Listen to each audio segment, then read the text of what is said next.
এক নম্বর প্রশ্নটি বলা হচ্ছে, একই আনুভূমিক রেখায় 10 কেজি ও 5 কেজি ওজনের দুটি বিসদৃশ সমান্তরাল বল দুটি বিন্দুতে ক্রিয়ারত আছে।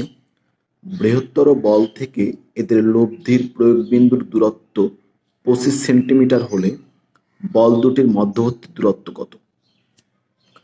তো প্রশ্নে বলছে যে দুটি বিসদৃশ বল, একটা 10 কেজি, একটা হচ্ছে 5 কেজি।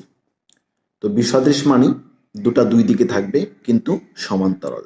তো বলছে যে বল দুইটির মধ্যবর্তী দূরত্ব কত, মানে এখানে এ বি এর দূরত্ব চাওয়া হয়ে গেছে। তো আমরা জানি যে যে বলটা বড় লব্ধি বলটা সেই দিকে থাকবে। ওকে, তাহলে এখানে বলাই আছে যে 10 কেজি ওজনের বল থেকে লব্ধির দূরত্ব হচ্ছে 25 সেন্টিমিটার। ওকে, আর বি বিন্দুতে 5 কেজি ওজনের বল ক্রিয়া করতেছে, তাহলে বি থেকে সি এর দূরত্ব আমরা জানি না। তো আমাদের ফাইন্ড আউট করতে হবে এ বি এর দূরত্ব কত। ওকে, তাহলে লব্ধির লব হচ্ছে এ বিন্দুতে যে বল ক্রিয়া করছে সে বল ইন্টু লব্ধি থেকে এই বলের দূরত্ব, অর্থাৎ 10 ইন্টু এসি, আর এখানে হবে 5 ইন্টু বিসি। ওকে, তো এখন আমরা এসি এর মান জানি 25 সেন্টিমিটার, বিসি এর মান জানি না। ওকে, তো বিসি কে আমরা লিখতে পারি এসি প্লাস এবি। তো আমরা বিসি কে লিখে ফেললাম এসি প্লাস এবি, দেন আমরা মান বসি, আমরা ক্যালকুলেশন করে পেলাম এবি এর মান হচ্ছে 25। ওকে, তাহলে উত্তর হচ্ছে আমাদের এখানে 25 সেন্টিমিটার। 2 নম্বরে একটি প্রশ্নে বলল, এখানে একটি ডায়াগ্রাম দেয়া আছে, বলছে উদ্দীপকের কিউ ও আর এর মধ্যবর্তী কোণ কত। তো আমরা দেখতে পারতেছি যে হেলানো তল বরাবর পি বল ক্রিয়া করতেছে, এটা হচ্ছে ভূমি, আর এই ক্রিয়া বিন্দুতে এটা হচ্ছে এর উপর হেলানো তলের উপর লম্ব। ওকে, তাহলে হেলানো তলের উপর লম্ব মানে এখানে 90 ডিগ্রি কোণ প্রডিউস করছে, আর এটি হচ্ছে আলফা কোণ। আর যেহেতু এই বলটি নিচের দিকে ক্রিয়া করতেছে আর বলটি, তাহলে ভূমির সঙ্গে সে 90 ডিগ্রি কোণ প্রডিউস করতে হবে। যদি এখানে এটা দেওয়া নেই, ধরে নিতে হবে যে 90 ডিগ্রি কোণ প্রডিউস করছে, তাহলে এই কোণটা আমরা পেয়ে যাচ্ছি 90 মাইনাস আলফা। ওকে, তাহলে আমরা এই কোণ জানি 90, আর এই কোণ পেয়ে গেলাম আমরা 90 মাইনাস আলফা। তো আমাদের চেয়েছে এই কিউ এবং আর এর মধ্যবর্তী কোণ এই পুরোটাই, তাহলে 90 এর সঙ্গে 90 ডিগ্রি মাইনাস আলফা এটা যোগ করে দিতে হবে। তো যোগ করে আমরা পেলাম কত, 180 মাইনাস আলফা। তাহলে এটি হচ্ছে 2 নম্বরের আনসার। 3 নম্বর প্রশ্নে বলল, এখানেও একটি চিত্র দিয়ে প্রবলেম দিল। চিত্রটি হচ্ছে এটি, বলল যে পি ও কিউ এর মধ্যবর্তী কোণ হচ্ছে 60 ডিগ্রি, লব্ধি হচ্ছে আর, তাহলে লব্ধি আর এর মান কত, এখানে চেয়েছে এটা। তো আমরা সরাসরি একটা ফর্মুলা জানি যে লব্ধি আর এর ফর্মুলাটা হচ্ছে R equal root over P square plus Q square plus 2 P Q cos alpha. তো আলফা বলতে এখানে 60 ডিগ্রি, কস 60 ডিগ্রি মান হচ্ছে হাফ। তো বসিয়ে দিলে আমরা ক্যালকুলেশন করে কি পাচ্ছি, root over P square plus Q square plus P Q. তো এটি হচ্ছে আনসার। 4 নম্বর প্রশ্নে বলা হলো, দুটি ট্রেন একই রেলপথে বিপরীত দিক থেকে একই বেগে অর্থাৎ 60 মিটার পার সেকেন্ড গতিবেগে পরস্পরের দিকে অগ্রসর হচ্ছে। এরা 1200 মিটার দূরত্বে একে অপরকে দেখতে পেল। মন্দনের সর্বোচ্চ মান নির্ণয় করো যাতে সংঘর্ষ এড়ানো যেতে পারে। তো আমি একটু বোঝাই যে দুটি ট্রেন একই বেগে একে অপরের দিকে অগ্রসর হচ্ছে। তো দুটা ট্রেনেরই বেগ হচ্ছে 60 মিটার পার সেকেন্ড বেগ, এটারও 60 মিটার পার সেকেন্ড বেগ, এটারও 60 মিটার পার সেকেন্ড বেগ। তো এরা যখন 1200 মিটার ব্যবধানে আছে তখন একে অপরকে দেখতে পায়। তাহলে তো দেখার পর কি করবে, এরা ব্রেক কষবে। তো সর্বোচ্চ কত মন্দন প্রয়োগ করলে সংঘর্ষ এড়ানো যাবে? তো সংঘর্ষ এড়ানো যাবে, তো এখান থেকে আমরা একটা ফর্মুলা জানি যে F X is equal to U square. Okay, তো মন্দন ক্রিয়া করছে, তো এক্স বলতে এখানে কত 1200 মিটার, ইউ বলতে হচ্ছে 60। তো এখান থেকে আমরা এফ এর মানটা পেয়ে যাচ্ছি, 60 এর উপর স্কোয়ার মানে হচ্ছে 3600 ভাগ 1200। তো কাটাকাটি করলে আমরা কত পাচ্ছি, 3 মিটার পার সেকেন্ড স্কোয়ার। তো এটি হচ্ছে 4 নম্বর প্রশ্নের উত্তর। 5 নম্বর প্রশ্নে বলা হলো, একটি বল অনুভূমিকের সাথে 30 ডিগ্রি কোণে √8g মিটার পার সেকেন্ড বেগে প্রক্ষিপ্ত হলে সর্বোচ্চ উচ্চতা কত মিটার হবে? তো 5 নং প্রশ্নের সমাধানের শুরুতেই আমরা আলফার মান এখানে জানি 30 ডিগ্রি দেয়া আছে, আর ইউ হচ্ছে √8g মিটার পার সেকেন্ড। তো আমরা এখান থেকে সর্বোচ্চ উচ্চতার যে ফর্মুলাটি জানি সেটি হচ্ছে u² sin square alpha by 2g। তো u² করলে আমরা এখানে পাচ্ছি 8g, সাইন আলফা হচ্ছে 30 ডিগ্রি, তাহলে সাইন 30 ডিগ্রি মানে হাফ, তার উপর স্কোয়ার, আর এখানে পেয়ে যাচ্ছি আমরা কত 2g। এই জি কাটা যাচ্ছে, এখানে 8 রয়েছে, আর হাফের উপর স্কোয়ার মানে হচ্ছে 4 1/4, তাহলে নিচে চলে আসতেছে 4 2 আর 8, এই 8 কাটা যাচ্ছে, তাহলে উচ্চতা আমরা পেয়ে যাচ্ছি কত 1 মিটার। তাহলে এটি হচ্ছে আনসার। 6 নং প্রশ্ন বলা হচ্ছে একটি কণা 10 মিটার পার সেকেন্ড বেগে এবং 30 ডিগ্রি কোণে প্রক্ষিপ্ত হলো। তো 1 নম্বরে দেয়া আছে সর্বাধিক উচ্চতা 25/2g মিটার, 2 নম্বরে দেওয়া আছে উড্ডয়নকাল হচ্ছে 10/g সেকেন্ড, আর আনুভূমিক পাল্লা দেওয়া আছে 50/g মিটার। তো আমরা যদি সর্বাধিক উচ্চতার যে ফর্মুলা আছে সেখানে যদি আমরা এখানকার বেগ ইউ 10 মিটার পার সেকেন্ড এবং যত কোণে আলফা কোণে প্রক্ষিপ্ত হয়েছে সে কোণ হচ্ছে 30 ডিগ্রি, যদি আমরা এখানে বসিয়ে দিই তাহলে ক্যালকুলেশন করে আমরা পেয়ে যাচ্ছি এখানে 25/2g মিটার। তার মানে প্রথম অপশনটি ঠিক আছে। তো দ্বিতীয় অপশন উড্ডয়নকাল আমরা জানি টি সমান ইউ সাইন আলফা বাই জি। তো ইউ এর মান আমরা 10, সাইন আলফা হচ্ছে 30 ডিগ্রি, হাফ বসিয়ে দিলাম, কাটাকাটি করে আমরা কত পাই 5/g, কিন্তু এখানে আছে 10/g সেকেন্ড। ওকে, তাহলে এটি ভুল আছে। আনুভূমিক পাল্লা আমরা জানি আর u² সাইন 2 আলফা বাই জি, তো এখানেও আমরা বসিয়ে মান পেয়ে যাচ্ছি 50√/g। তো আমরা দেখতে পারতেছি 3 নম্বরে দেয়া ছিল 50/g মিটার, তো এটার সঙ্গে কি ম্যাচ করতেছে না, তাহলে 2 এবং 3 নাম্বার ভুল আছে এবং সঠিক 1, কিন্তু অপশনে এইভাবে ডিজাইন করা নেই। তো আমার মনে হচ্ছে এখানে এই দুটি অপশনের সমস্যা আছে এবং এখানে এরা ডিজাইন করতে একটু ভুল করছে প্রশ্নটিতে। তাহলে সেই দৃষ্টিকোণ থেকে সঠিক উত্তর হচ্ছে 1 নম্বরটি। ওকে, 7 নম্বর প্রশ্নে বলা হচ্ছে এত অসমতার সমাধান কোনটি? তো প্রশ্নে বলা হচ্ছে এত অসমতার সমাধান কোনটি? তো আমরা একটু লক্ষ্য করি, পরমাণুর সংজ্ঞা থেকে আমরা লিখতে পারি -3 ইজ গ্রেটার দেন ইকুয়াল +3। তো এটাকে আমরা দেখতে পারতেছি যে এক্স এর মান -3 অপেক্ষা কি হবে, ছোট হবে। তো যেহেতু এখানে বদ্ধ ব্যবধি ক্লোজড করা আছে, তাহলে -3 থেকে নেগেটিভ দিকে চলে যাবে, মানে নেগেটিভ ইনফিনিটির দিকে চলে যাবে। তাহলে থার্ড ব্র্যাকেট এদিকে ফার্স্ট ব্র্যাকেট, অথবা 3 এর চেয়ে বড় হবে, তার মানে 3 থেকে শুরু করে পজিটিভ ইনফিনিটির দিকে চলে যাবে। তো এটি হচ্ছে এখানকার সঠিক উত্তর, কিন্তু বইয়ের যে অপশনটা আছে তো অপশনে ভুল আছে। ওকে, তো 8 নং প্রশ্নে সুপ্রিমাম নির্ণয় করতে বলছে। তো এখানে একটি সেট দেয়া আছে h সমান x belongs to n such that 5 is less than equal x square plus 1 less than equal 82। তো এই সেটের আমাদের কি করতে হবে, সুপ্রিমাম বাইর করতে হবে। তো আমরা এই সেটটিকে এইভাবে লিখতে পারি যে এখানে যদি আমরা -1 করে দিই বোথ সাইড থেকে, তাহলে এখানে কি হয়ে যাচ্ছে 4 is less than equal x square is less than equal, এখানে হয়ে যাচ্ছে 81। ওকে, দেন আমরা এটা কি করব, যদি আমরা স্কোয়ার রুট করে দিই তাহলে এখানে পাচ্ছি 2, এখানে পাচ্ছি আমরা এক্স, তো এখানে পেয়ে যাচ্ছি আমরা কত 9। তো বোঝাই যাচ্ছে এখানকার ইনফিমাম হচ্ছে 2, সুপ্রিমাম হচ্ছে 9, তাহলে এখানকার সুপ্রিমাম ওই সেটের সুপ্রিমাম হচ্ছে 9। তো এটি হচ্ছে আনসার। 9 নং প্রশ্নে বলা হলো জেড ইকুয়াল -1 প্লাস আই হলে জেড বার এর আর্গুমেন্ট কত? অর্থাৎ ওর অনুবন্ধী সংখ্যার আর্গুমেন্ট বাইর করতে বলছে।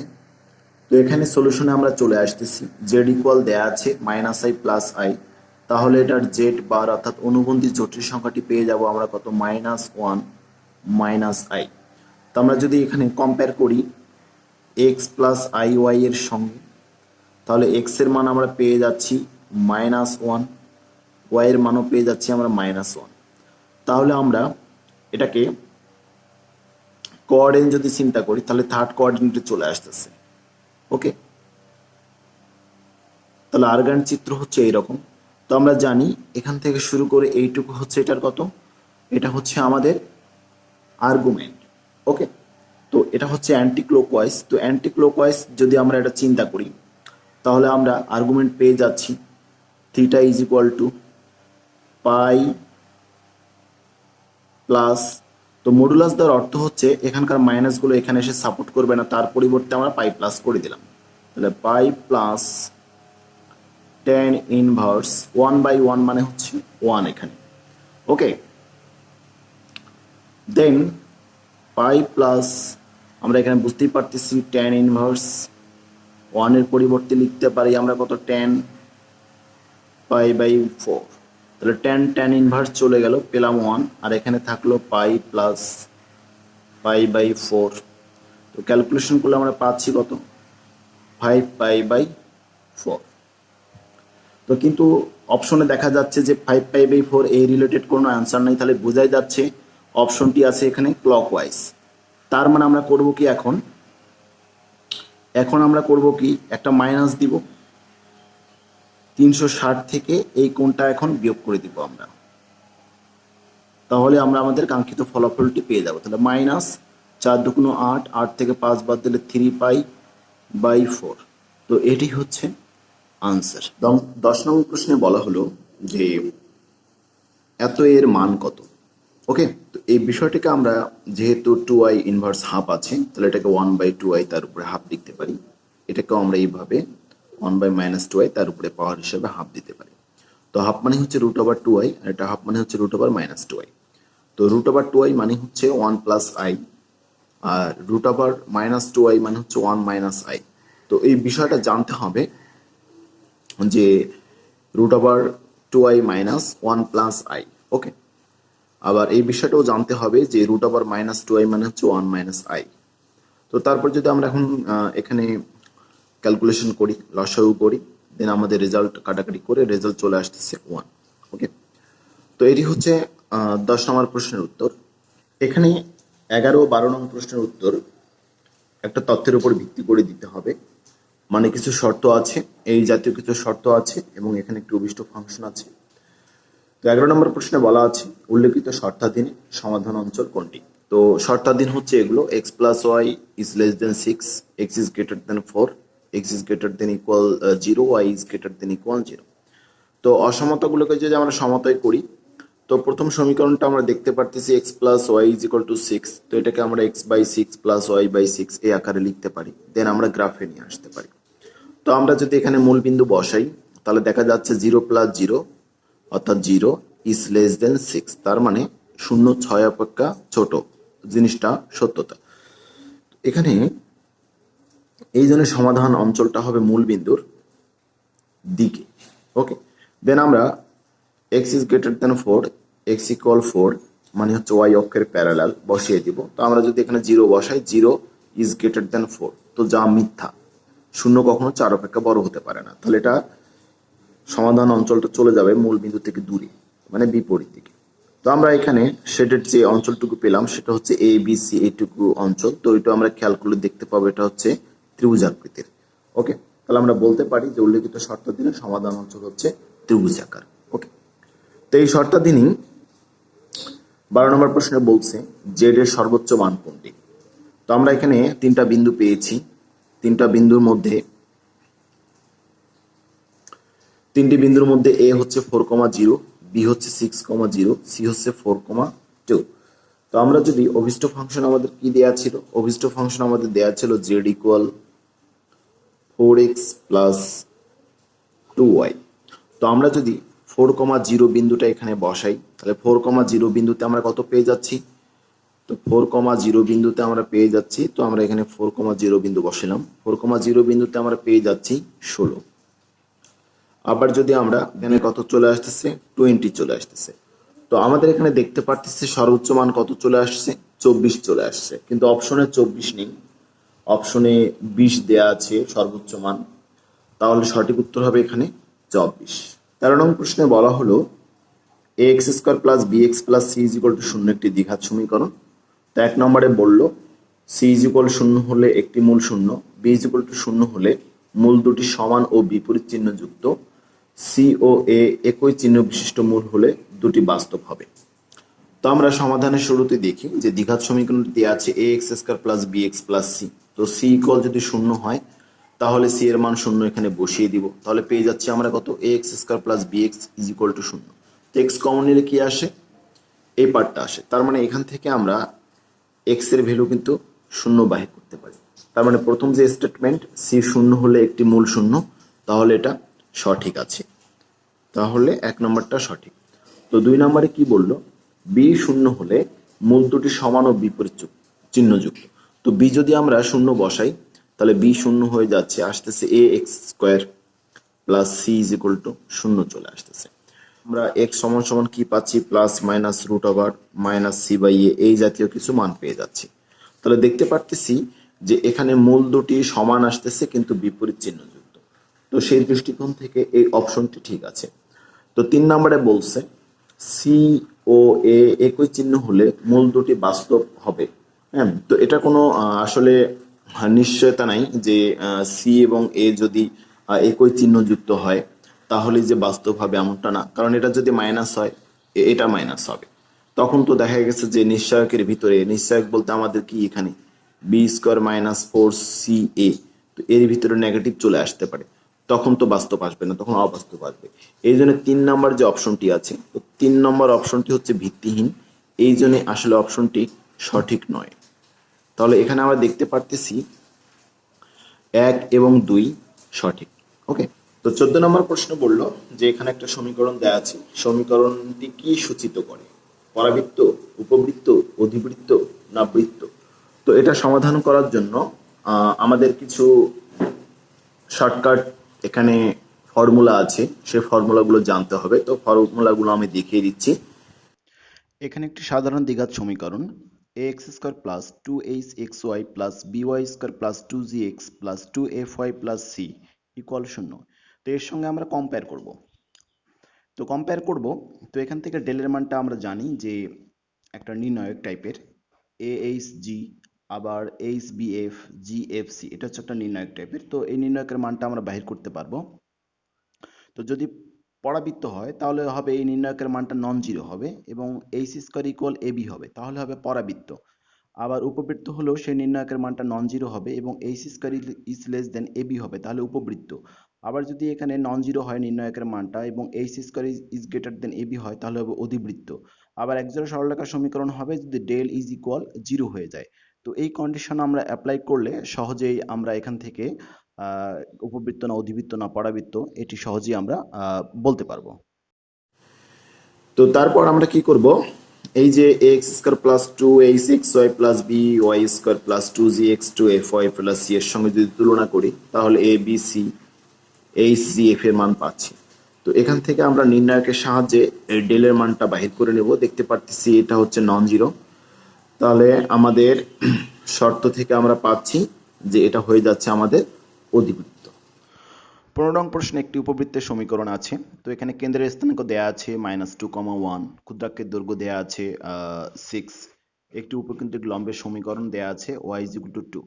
নিচের কোনটি সঠিক? তো আমরা সঠিক বাহির করার আগে কোনটি ঠিক নয় সেটি যদি বাহির করতে পারি তাহলে সহজেই কিন্তু আমরা সঠিক উত্তর পাবো। তো এটা যদি আমরা উপবৃত্তের সঙ্গে কম্পেয়ার করি তাহলে x² / a² plus y² / b², তাহলে a দেখতেছি √3, b হচ্ছে 2, তাহলে এখানে b বড়। ওকে, তাহলে বোঝাই যাচ্ছে b এখানে বড়। তো কেন্দ্র আমরা পেয়ে যাচ্ছি কম্পেয়ার করে x + 2 = 0, x এর মান -2 পেয়ে যাচ্ছি, y - 1 = 0, y এর ভ্যালু আমরা 1 পেয়ে যাচ্ছি, তাহলে কেন্দ্র -2, 1 এটি ঠিক আছে। তো যেহেতু এখানে b বড় তাহলে ক্ষুদ্র অক্ষ হবে 2a, তাহলে আমরা a এর মান এখানে বসিয়ে দিলাম, তাহলে পেয়ে যাচ্ছি আমরা 2√3। কিন্তু 2 নম্বর অপশনে ক্ষুদ্র অক্ষ দেওয়া আছে 6, যা অপশনের সঙ্গে ম্যাচ করতেছে না, তাহলে এটা ঠিক নয়, এই 2 নম্বর অপশনটা ঠিক নয়, তাহলে বোঝা যাচ্ছে 1 এবং 3 এখানে সঠিক।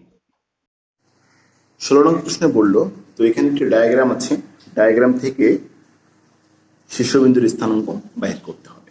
তো ডায়াগ্রামটি হচ্ছে এটি, তো এখান থেকে শীর্ষবিন্দু আমরা দেখতে পারতেছি, এটি হচ্ছে শীর্ষবিন্দু, এর স্থানাঙ্ক বাহির করতে হবে। তো এটি হচ্ছে একটি পরাবৃত্ত, পরাবৃত্তের উপকেন্দ্র, এটি হচ্ছে শীর্ষবিন্দু, আর এটা হচ্ছে অক্ষরেখা এবং নিয়ামক রেখার ছেদ বিন্দু জেড। তো এখানে একটু সহায়ক উপাদান হিসাবে এনারা কি করলো, এই যে M Z M M dash, এটা হচ্ছে একটা নিয়ামক রেখার সমীকরণ বা দ্বিঘাক্ষ রেখার সমীকরণ। এনারা এটা দিল X plus Y minus two is equal to zero. তো আমরা জানি যে এক্স অক্ষের উপর কি শূন্য, কোটি শূন্য। তো এখান থেকে আমরা এক্স এর মানটা বাইর করতে পারতেছি 2। তাহলে জেড বিন্দুর স্থানাঙ্ক আমরা পেয়ে গেলাম 2,0। তো আমরা জানি যে শীর্ষবিন্দু হচ্ছে জেড এস এর মধ্যবিন্দু। তাহলে সেই দৃষ্টিকোণ থেকে শীর্ষবিন্দুটিকে যদি আমরা এ ধরি, তাহলে এ বিন্দুটা আমরা কি পেয়ে যাব, ভুজদ্বয়ের যোগফল, ভুজ কত 6 আর এখানে 2, তাহলে যোগফল কত 8 চলে আসতেছে। আর এখানে 4 + 0 দ্যাট ইজ 4, এটাকে 2 দ্বারা ভাগ করলে আমরা পেয়ে যাচ্ছি। তাহলে এখানে আমরা 4,2, তাহলে শীর্ষবিন্দুর স্থানাঙ্ক পেয়ে যাচ্ছি আমরা কত, 4,2 পেয়ে যাচ্ছি। 17 নং প্রশ্নে 10, 11, 12 এই তত্ত্ব সারির গড় ব্যবধানাঙ্ক কত এটা জিজ্ঞেস করেছে। তো ব্যবধানাঙ্ক বাহির করার জন্য প্রথমে আমাদের কি করতে হবে, গড়টা বাহির করে নিতে হবে। তারপর সেখান থেকে আমরা গড় ব্যবধানটা বাহির করে নিব, মিন ডেভিয়েশন অফ এক্স বার, অর্থাৎ গড়ের ক্ষেত্রে গড় ব্যবধানটা আমরা বাহির করে নিলাম। তো গড় ব্যবধান বাহির করার যে ফর্মুলাটা সেটা আমরা জানি যে গড় মান থেকে প্রতিটা মান বিয়োগ করতে হবে। তাহলে 11 থেকে 10 বাদ দিলে 1, 11 থেকে 11 বাদ দিলে 0, 11 থেকে 12 বাদ দিলে এখানে কত আসতেছে, 1 চলে আসতেছে। তো কতটা উপাদান আছে, 3টা, 3 দ্বারা ভাগ করতে হবে। তাহলে এখান থেকে আমরা পেলাম গড় ব্যবধানটা কত পেলাম, 2/3 পেয়ে গেলাম। তো গড় ব্যবধানাঙ্কের যে ফর্মুলাটা সেটা আমরা জানি যে গড় ব্যবধান ভাগ গড় গুণন 100%। তো সেখান থেকে আমরা ক্যালকুলেশন করে পেয়ে যাচ্ছি 6.06%। তাহলে এটি হচ্ছে আনসার। 18 নং প্রশ্নে বলা হলো 20 থেকে 30 পর্যন্ত সংখ্যা হতে যে কোনো একটিকে দ্বৈবচনের মাধ্যমে নিলে সে সংখ্যাটি 5 বা 7 এর গুণিতক হওয়ার সম্ভাবনা কত। তো সমস্যার সমাধানে আমরা দেখি যে 30 থেকে 20 বাদ দিলে সংখ্যা পাবো আমরা মোট 11টি। তো 5 এর গুণিতক সংখ্যা এর মধ্যে রয়েছে 20, 25, 30 তিনটি। 7 এর গুণিতক সংখ্যা আছে দুটি, 21 এবং 28 দুটি। তাহলে এখানে 3 এবং 2 যোগ করলে আমরা পেয়ে যাচ্ছি মোট 5টি, আর এখানে মোট সংখ্যা আছে 11টি। তাহলে সম্ভাবনা হচ্ছে 5/11। তাহলে এটি হচ্ছে 19 নং প্রশ্নে বলা হলো একটি বাক্সে 15টি লাল ও 10টি কালো মার্বেল আছে। দৈর্ঘ্যচনে একটির পর আরেকটি মোট 2টি মার্বেল বাক্স হতে তোলা হলে মার্বেল দুটি একই রঙের হওয়ার সম্ভাবনা কত। তো আমরা দেখতে পারতেছি যে লাল মার্বেল আছে 15টি, কালো মার্বেল আছে 10টি, তাহলে মোট মার্বেল এখানে 25টি। তো যেহেতু বাক্স হতে একটির পর একটি মানে 2টি বল টানবো আমরা, তো লাল হওয়ার সম্ভাবনাটা দেখি। টোটাল 25টা থেকে আমরা একটি টানবো, তাহলে 15/25। তাহলে যেটা টানলাম উঠলে উঠুক, না উঠলে নাই, আমরা রেখে দিলাম। তো একটা করে কমে গেলে কিন্তু তারপরে আমরা কি করব, আসলে এই 24টা থেকে 14টা কিন্তু এখানে বাছাই করব। এটা একটা হিসাব যে একটা করে কমে যাবে। তো কালো হওয়ার সম্ভাবনা প্রথমে কত হবে, 10/25, পরে 1 কমে যাবে, 9/24 হয়ে যাবে। তাহলে পুরো বিষয়টা যদি এখন আমরা যোগ করে দিই, ক্যালকুলেশন করে আমরা কত পাচ্ছি, হাফ পাচ্ছি। তো এটাই হচ্ছে এখানকার সম্ভাবনা। তো 20 নম্বর প্রশ্নে বলা আছে একটা বহুপদী রাশি আছে, এটাকে যদি আমরা x-1 দ্বারা ভাগ করি তাহলে ভাগশেষ কত হবে। তো বহুপদী রাশিটি হচ্ছে 4x³ + 2x² + 3x - 6 কত দ্বারা ভাগ করব, x-1 দ্বারা ভাগ করব। তাহলে x-1 ইকুয়াল যদি আমরা 0 ধরি, তাহলে x = 1। এই 1 যদি আমরা এই রাশিতে x এর জায়গায় বসিয়ে দিই তাহলে যা পাবো সেটাই হবে এখানকার ভাগশেষ। ওকে, 21 নম্বর একটি প্রশ্নে বলা হলো x² + x + 1 সমীকরণের একটি মূল যদি আলফা হয় তাহলে অন্য মূলটি কত হবে। তো আমরা সলিউশনে সমীকরণটির একটি মূল আলফা দেয়াই আছে, তো অপরটি বিটা ধরে নিলাম। তাহলে মূলদ্বয়ের গুণফল হবে আলফা বিটা c/a। তাহলে এখানে বিটার মান আমরা কত পেয়ে গেলাম, 1/α। তাহলে অপর মূলটি হয়ে যাবে 1/α। তো এখানে একটু প্রবলেম আছে, যদি আমরা এই সমীকরণে আলফা স্কয়ার বসিয়েও দিই সেই ক্ষেত্রেও কিন্তু দেখা যাচ্ছে সমীকরণটি সিদ্ধ হয়ে যাচ্ছে বা ওই রিলেটেড একটা সমীকরণ চলে আসতেছে। তো সেই দৃষ্টিকোণ থেকে আলফা স্কয়ার এখানে সঠিক উত্তর হয়। তাহলে গ এবং ঘ দুটি এখানে সঠিক উত্তর। তত্ত্বের উপর ভিত্তি করে দুটি প্রশ্ন উত্তর দিতে হবে, অর্থাৎ 22 ও 23 নং প্রশ্ন উত্তর দিতে হবে। তো তত্ত্বটি হচ্ছে এখানে একটা বিস্তৃতি দেওয়া আছে, দ্বিপদী বিস্তৃতি। তো দ্বিপদী বিস্তৃতির উপর বেস করে 22 নং প্রশ্নে বলা হচ্ছে যে x two the power N এর সহগ কত। তো বিস্তৃতিটি হচ্ছে 1 প্লাস 2x, তার উপরে পাওয়ার হিসেবে -2 আছে। তো এটাকে যদি আমরা বিস্তার করি তাহলে 1 মাইনাস 2x, এক্স বলতে 2x plus 3x square, x বলতে 2x তার উপর স্কোয়ার। এইভাবে চলতে চলতে n তম পদ আসবে -1 to the power n, n plus 1 x এর উপর n। তো এখান থেকে ক্যালকুলেশন করে আমরা x two the power n এর সহগ পাচ্ছি -2 তার উপর n ইন্টু n প্লাস 1। 23 নং প্রশ্নে বলা আছে x এর কোন মানের জন্য বিস্তৃতিটি বৈধ। তো বিস্তৃতি থেকে আমরা কি করব, 2x এই মানটা 1 এর থেকে ছোট হবে, তাহলে x এর মান আমরা এখানে পেয়ে যাচ্ছি লেস দেন হাফ। তাহলে এটি হচ্ছে সঠিক উত্তর। 24 নং প্রশ্নে বলা আছে sin x into cos x equal 1/4 হলে x এর মান কত। তো আমরা সমাধানের শুরুতেই 2 দ্বারা উভয় পাশে মাল্টিপ্লাই করে দিব, তাহলে আমরা এখানে পেয়ে যাচ্ছি 2 sin x into cos x, আর এখানে 2 দ্বারা মাল্টিপ্লাই করে হাফ পেয়ে যাচ্ছি। তো 2 sin x into cos x এর যে ফর্মুলা সেটা হচ্ছে sin 2x। তাহলে sin 2x ইকুয়াল হাফ, হাফের জায়গায় আমরা sin 30 ডিগ্রি লিখতে পারি অর্থাৎ π/6। তাহলে sin theta is equal two sin আলফার যে ফর্মুলাটি আছে সেটি আমরা এখানে ব্যবহার করব। তাহলে আমরা পেয়ে যাচ্ছি theta equal n5 plus -1 to the power n into alpha, alpha বলতে এখানে π/6। তাহলে আমরা ফাইনালি পেয়ে যাচ্ছি x এর মানটি। 25 নং প্রশ্নে বলা আছে half sign inverse 3/5 is equal two what.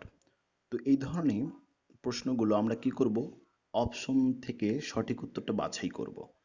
কারণ আমরা জানি 2 tan ইনভার্স x এর ফর্মুলা আছে, 2 tan ইনভার্স x এর নিজেই একটা ফর্মুলা আছে, সাইন ইনভার্স x একটা ফর্মুলা আছে এবং cos ইনভার্স x একটা ফর্মুলা আছে। তো আমরা ক নাম্বার অপশনে দেখতেছি যে tan ইনভার্স 1/3 আছে।